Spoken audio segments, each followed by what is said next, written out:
As Xi Jinping wraps up his three-day visit to Moscow, the White House expressed pessimism that the Chinese leader's talks with Russian President Vladimir Putin will pave the way to end the war in Ukraine. VOA's White House Bureau Chief Patsy Widakuswara reports. In Moscow, a red carpet treatment and state dinner hosted by Russian President Vladimir Putin for Chinese leader Xi Jinping.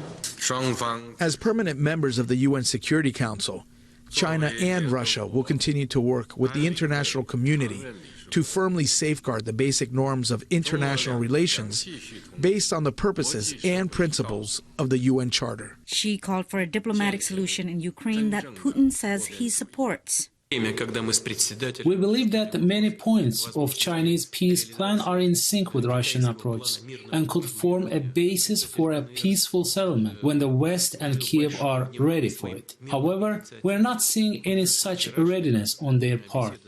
The White House rejected Putin's claims. We haven't seen anything that they've said, they put forward, that gives us hope that this war is going to end anytime soon. Before the Putin-Xi meeting, the U.S. warned against a Chinese-brokered ceasefire, saying it would ratify Russia's gains in Ukraine.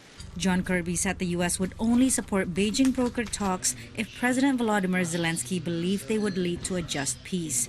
For the Ukrainian leader, that means no concessions on territory annexed by Putin. I doubt that the Russians would agree to that condition. They've already rejected it as something that they don't regard as any kind of a starting point for negotiations. Zelensky met Tuesday with Fumio Kishida. The Japanese prime minister was the latest leader in the Western alliance to make a surprise visit to Kyiv. Given Japan's strength, its leadership in Asia in defending peace and the rules-based international order, and Japan's responsibility as the G7 chair, our talks today can truly yield a global result. After his meeting with Putin, a call between Xi and Zelensky may also take place, but it has not been confirmed. Patsy Widakuswara, VOA News, Washington.